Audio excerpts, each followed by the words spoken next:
Thanks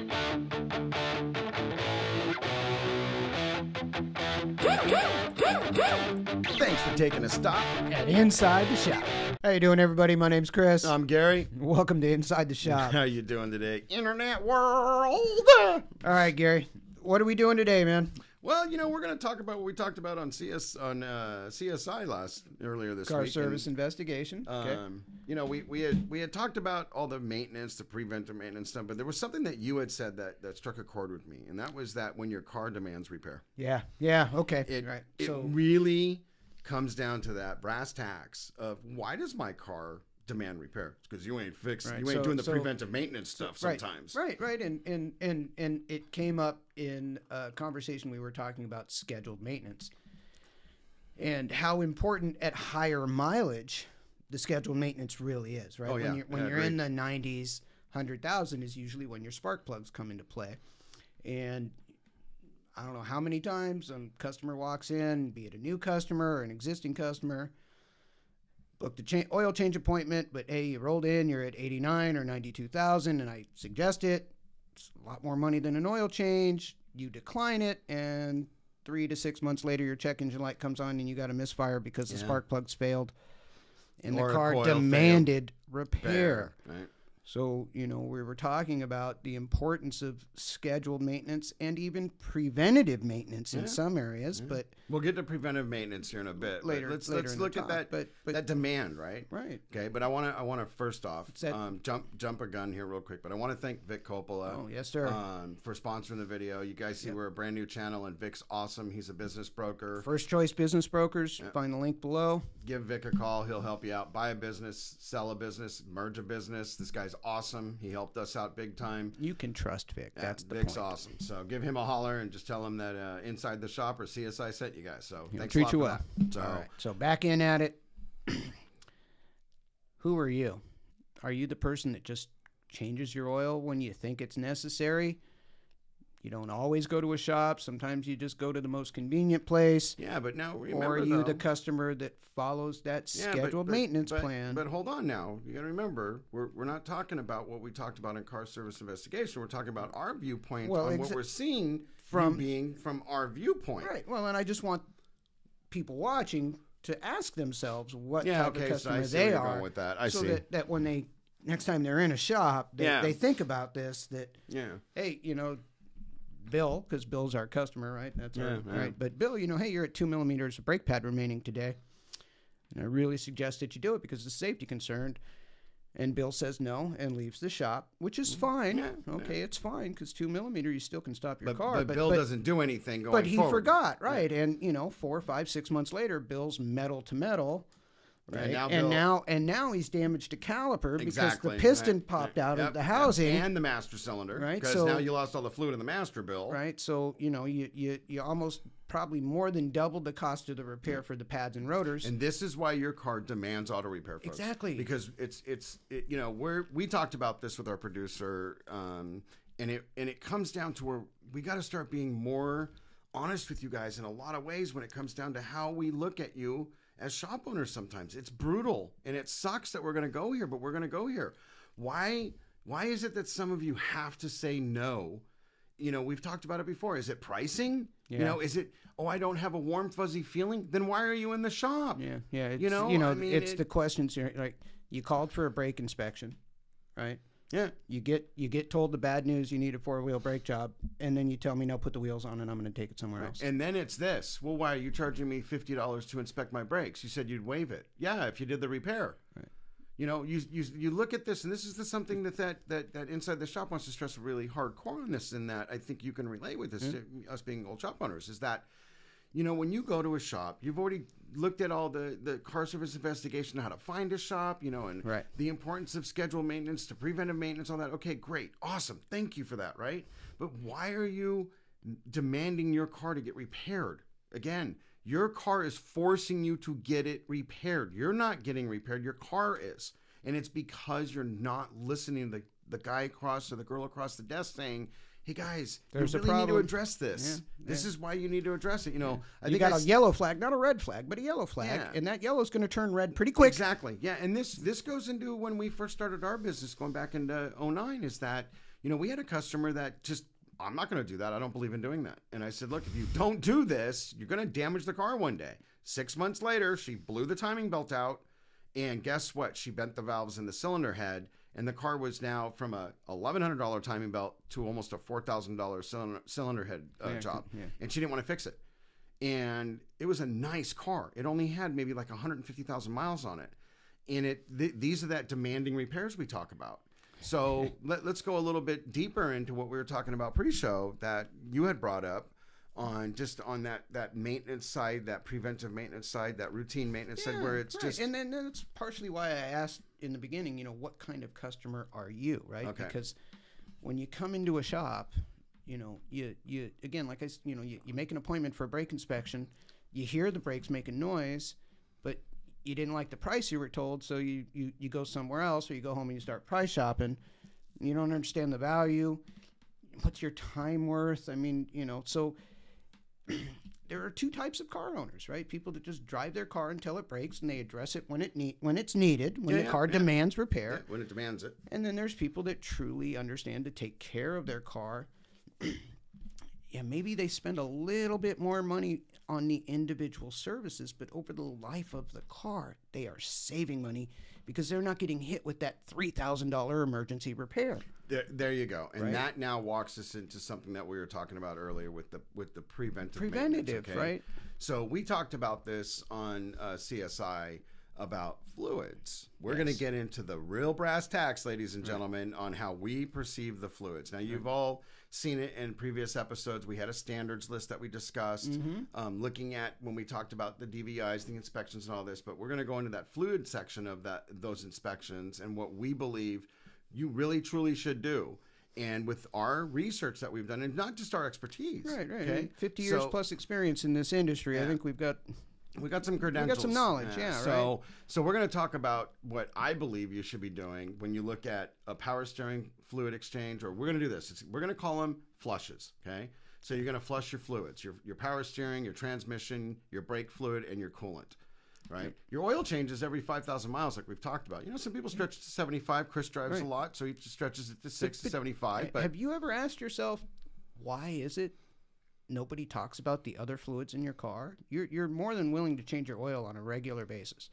But when I ask you to replace your power steering fluid or your coolant, you've got this look on your face like, why would I do that? Right. There's no problem with that particular component. Right. And even though I'm taking the time to educate you and explain to you what preventative maintenance is and the benefit of doing these types of services so that you don't have power steering pump failure, you don't have rack and pinion failure, because those are the high dollar repairs. Yeah, those are the big repairs. Right? So, it's interesting that people forget there are other fluids in the car. Right. And we talked about this too in looking at the shop owner's perspective of how we perceive when we talk to you. And I've said this before in other episodes where, like, Chris, we're not doing enough coolant changeovers. It's like, Gary, try talking to somebody with a $1,500 coolant changeover. Yeah. Back in the day, hoses were the upper, the lower, and the bypass and 2 heater hoses, and that was it. Yeah. And now you could have several more hoses going around the car. 10, 15 hoses. And it gets really pricey. Okay, so with that in the box right now, and where Chris and I sometimes have this disagreement in this, I say, hey, you know what? You should change your transmission fluid every 30,000 miles, your power steering, your brake fluid. I can say, okay, there's a test that we can do with brake fluid. It's a moisture test. If you don't have any moisture in your brake fluid, fine. If it's a little discolored, okay. Personally, me, for $100 and something odd, I say get that stuff out and put fresh fluid in it. That's just me. And then you got to deal with the state that you're in, which starts out with it's okay to test brake fluid for moisture. Then all of a sudden that's illegal and you're not allowed to do it. Right. Now you have to test for copper content. Yeah. Right? Now all of a sudden that's getting illegal. And so it from a shop owner's perspective, in certain states, we're not allowed to use the word flush. Yeah, we have to use fluid exchange. You guys all can figure out where we live, right? Because the word flush means you're getting all of the fluid out, and that's literally impossible. Yeah. But well, I want to talk about what your take is, because we talked about this. Okay, so you could stretch it to 36 or 40, 45,000 miles. So you come in, you booked a 30,000 mile service on your car, right? And it's a pretty straight ahead service. It's relatively inexpensive. $350, let's say. Okay. And then the service advisor calls you and says, hey, you know, it's a good idea to get into a preventative maintenance program with this new car. Yeah. Right? And to do that, we need some fluids replaced. Mm-hmm. Okay. And that's another $500, $600, $700 on top of the $350, $400 you're doing for the Right. $30K. So are you going to run away, Mr. and Mrs. Customer? Is that what? My experience as a service advisor is better than half of those people were sticker shocked and declined those repairs. Okay. Okay, even though we had the educational discussion about the pros and cons of doing this. Yeah. And in my opinion, I was comfortable telling those people that declined that, okay, we're going to have this conversation again at 45,000 miles. Okay, because so the in-between servicing. the intermediate services, right? And for me, I'm okay with that because again, the car is new, and you're you know, let's call fluids, you know, 100,000 miles is your 100% life. Okay. Okay, so if you're getting there at 45,000, well, that's 45% of the life used. There's still 55% life expectancy. Okay, I got you. And so that's still healthy fluid. Okay. Right? And I disagree to a certain extent, but I got you. But the components, those fluids are lubricating, are still in good shape. Right? There's a big difference from waiting 45,000 to 75,000. Oh, no, totally. Right? You go 75,000, the damage is done. Yeah. Right? Even if it's minute damage, fluid breaks it's down. there. The damage is done, and it's still going to cause that component to fail. But let me explain, you know, why Inside the Shop is talking about this, because what again we've always said is that we want that marriage, we want that relationship building, we want that trust building. Okay, for me as a master mechanic, that I've always pushed when I was on the phone with a customer saying, you know, hey, we really suggest you do this, and this is why. I want you to do this because I don't want you to have a breakdown with your power steering system. Right. Again, we bring this up. I don't want your car to demand the repair.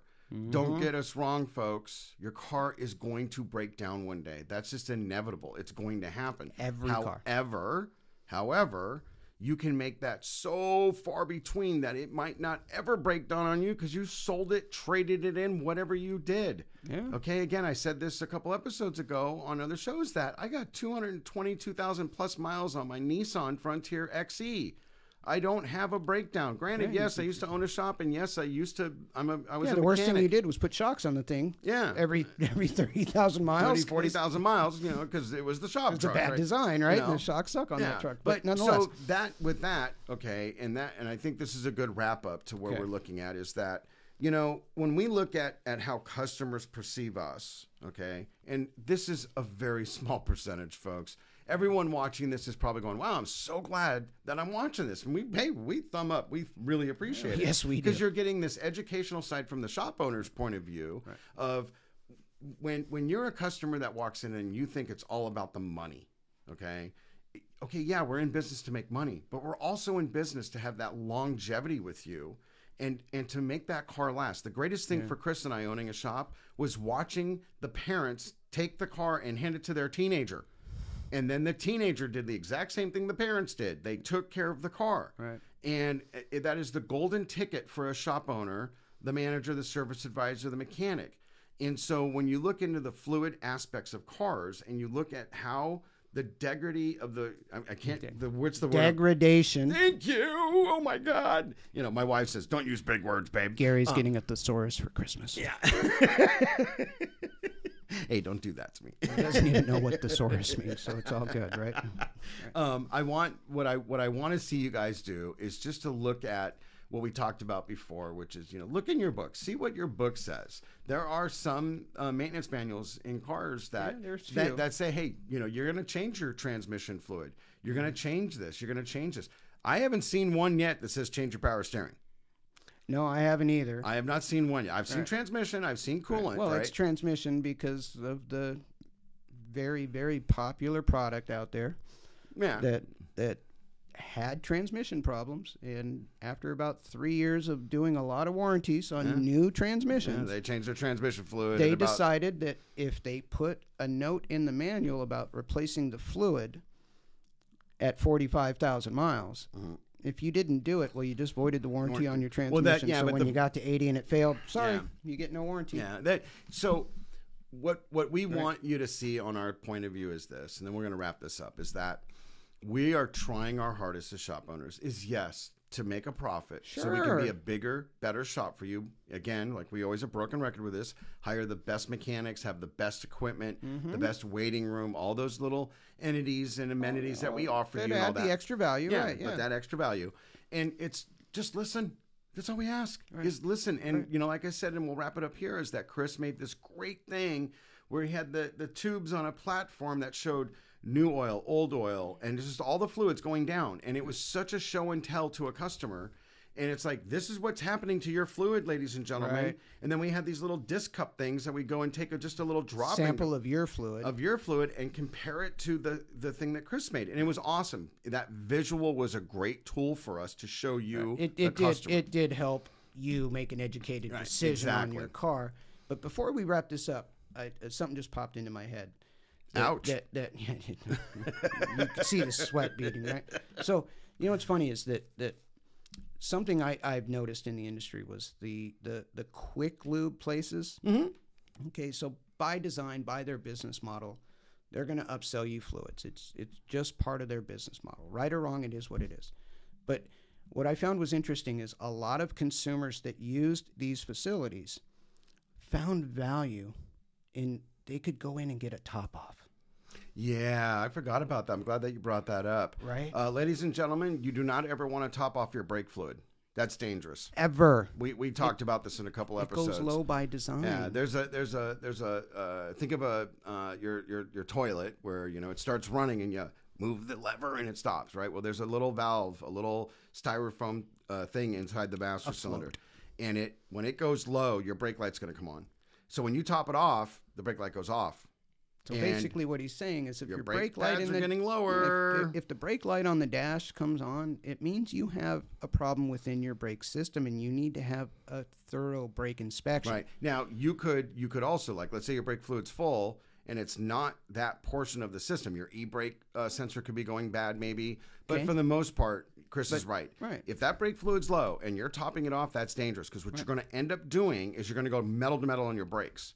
And your metal to metal on your brakes just turned from about $700 to maybe $1,500 because you're going to need calipers. You might need hoses.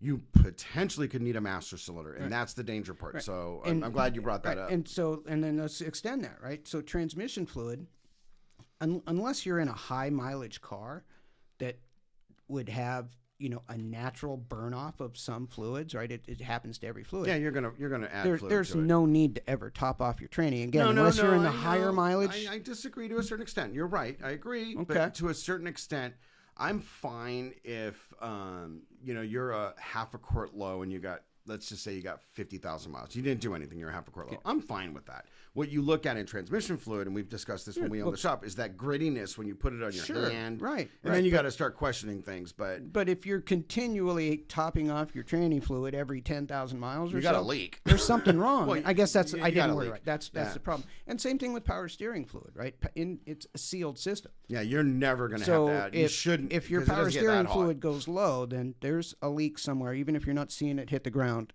Yeah, you got it. It's internal in the rack, whatever. Yeah, it's right? in the rack somewhere. So, yeah, topping off fluids is not added value. Yeah, the topping off fluids for me, the only thing that I see is oil because you're going to burn oil. That's a given. You're going to burn oil. 0.20 is water. Yeah, well, we'll go there later. You're going to top off your oil. This is not a big deal. Sure. You know, 600 to 1,000 miles. And coolant, again, folks, you know, never open up your radiator hot. That is a no-no. And don't think because your recovery tank is dead empty that it's low. It might not be. You open up the radiator ice cold. If you got coolant all the way to the top there, okay, and you're dead empty on your bottle, then check your bottle when after it's running hot for a while because your bottle will raise up a little bit. And if it's in between that low and the high mark, you're fine. You're fine. You're totally fine. I've seen so many people just keep filling the bloody bottle all the way to the top, and then they wonder why they have coolant leaks. It's not that they have coolant leaks. It's an expansion tank for you. Right. So it's a recovery So the pressure, tank. there's too much coolant in the system, and the pressure is finding a way out for the excess coolant. Right, yeah. But here we're getting into like a CSI now. Almost. Right. So I think that we've wrapped up a good thing where we're talking about our outlook of, you know what, your car doesn't want to be repaired. It wants to be taken care of. We're, as ex-shop owners, we want you not to have your car say, damn it, I demand a repair now. Right. That's what we don't want. it's knowing how to listen to the service advisor when you got the call about what's wrong with your car, right? And understanding how it's presented, right? A good shop is going to present it and educate you on what happened, why it happened, and why they're suggesting the repairs they want to do. And we're going to go deeper. We've been talking about this for the last week with our producer on, show topics and all this. And I really want to have a show topic about, not a health savings account, but a car savings account. We've talked about this before on certain episodes. Multiple times. And I really want to go in depth on that. And that's going to be a quick 10, 15-minute video, hopefully. But, hey, guys, thanks for watching. You know what? Hit the subscribe button. Yep. Leave a comment, please. Let us know how we're doing. Tickle the bell, the notifications. Sharing this thing is what helps the best. And again, to thank Vic, give him a call, if you're interested. And again, thanks a lot, guys, and have a great weekend. And we will see you all again on Monday for a great car service investigation. Stay safe.